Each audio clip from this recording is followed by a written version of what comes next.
You were with BNSF for 8 years, and you were working in the middle of nowhere. But then eventually, this is that around that 2015 timeline, you decide to leave, and you end up pursuing, I'd say, a series of shorter stints in construction.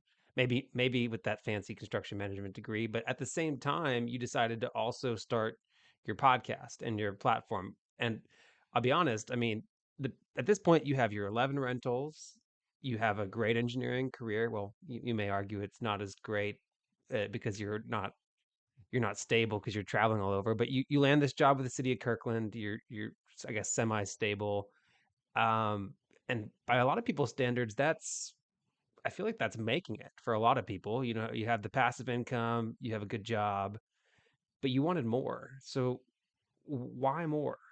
Yeah, I mean there are a couple of like lead ups to that. Like first, like working for like the company, like I realized this concept of like red circling employees. So like what large companies will do is they'll identify certain people as future leaders of the company and push them up through the ranks. Yeah. Unfortunately, I was not one of those people.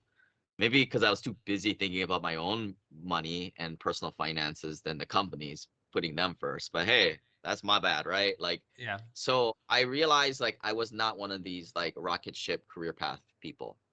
And that kind of, I think that further accelerated like my passion into this other avenue, right? Hmm. I would employ people right now to like think really what is your business? Some people think it's their job, their career. Hmm.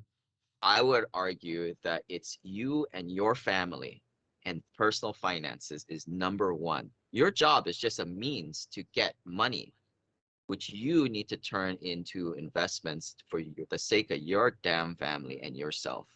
Yeah. Don't lose sight on who is number one. And some people will say that's a little bit selfish, but you know what? Like if you've moved jobs a couple of times, your company doesn't give a damn about you. And part of this is like yeah, I mean, yeah, this is part like one of the big stories that kind of changed my life was, I had a crew when I first started, and we had a lot of young guys too. Like, I was in my early 20s. We had a lot of guys in the younger 20s, and we are kind of the oddball crew at the time. And fast forward when I had kind of the desk job, I can remember, you know, people tend to die in a 40,000 employee, 50,000 employee company. People, there's always one or two people that die a year from some train related accident or out in the Yeah. field. And yeah, sure enough, one of them was a guy that worked for me. What are the odds, right? And I personally remember the guy, and I knew at the time, he's in his early 20s, he had like a couple kids or a few kids, and I was like, it was business as usual. Like, and like my Wow. bosses didn't care. And why would they, right? Because it's a big company that was, we were in Seattle, that dude was in like Minnesota or whatever.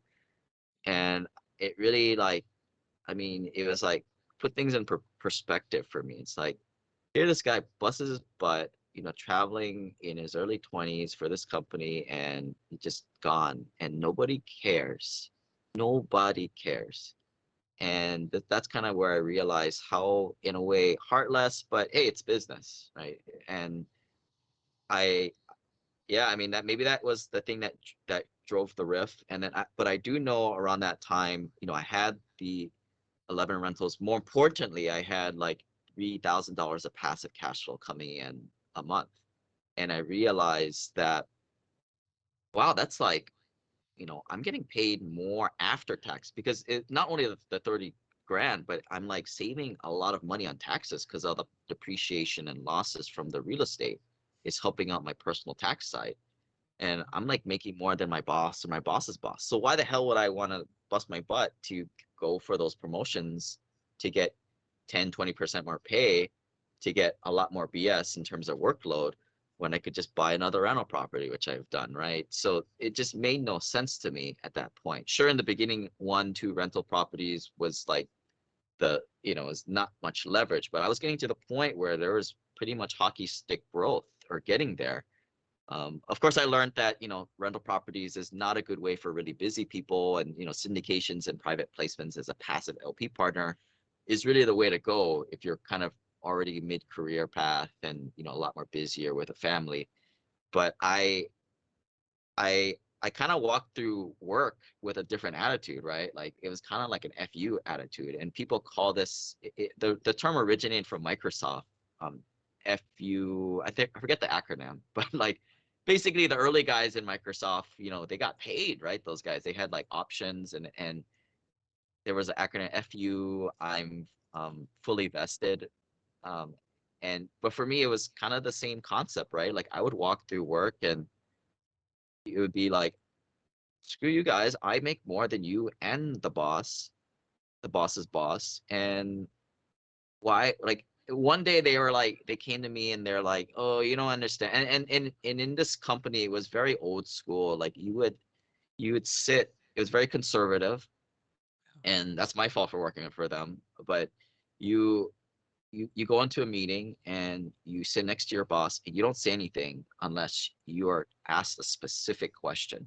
Wow. And if your boss's boss is there, you're not saying a dang thing. You do not say anything. And Hmm. that's just how that company rolled. And it was very much like, looking back, I learned a lot of things. Don't get me wrong. I'm running my own company, and like, you know, and sometimes I actually like got to catch myself because I can tend to be a little bit more conservative in terms of my management practices. But you know, I learned a lot of, you know, systems and processes of what the big guys, the Fortune 50 companies do, and I emulate today.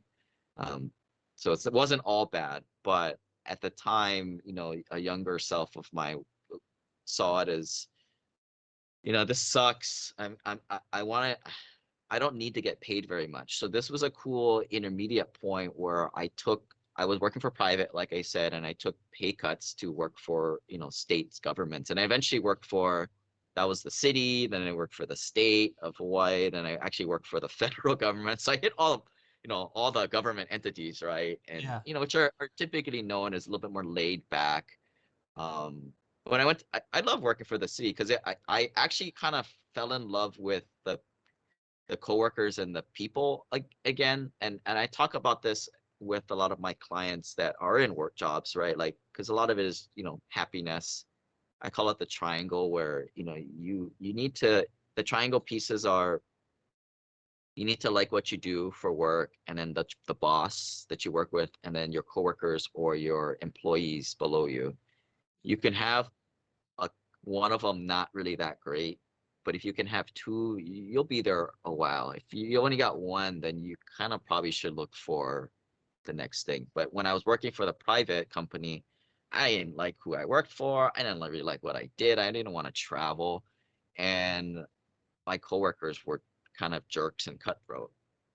And then when I went to the city, I didn't really like what I did still, but the bosses were cool. You know, they treat us like people. Granted, we didn't have to do much too, but so I guess it kind of made it easy. And then like the coworkers, the coworkers were cool. Right, it was a great community, and I hit two of the three there. And so this could have went on for a really, really long time. If I didn't start that podcast back in 2016 and grow this community and have to kind of quit my job to take over it, I probably would have been super happy just kind of kicking back at my government job, and you know, obviously my passive income would have, gotten much much higher.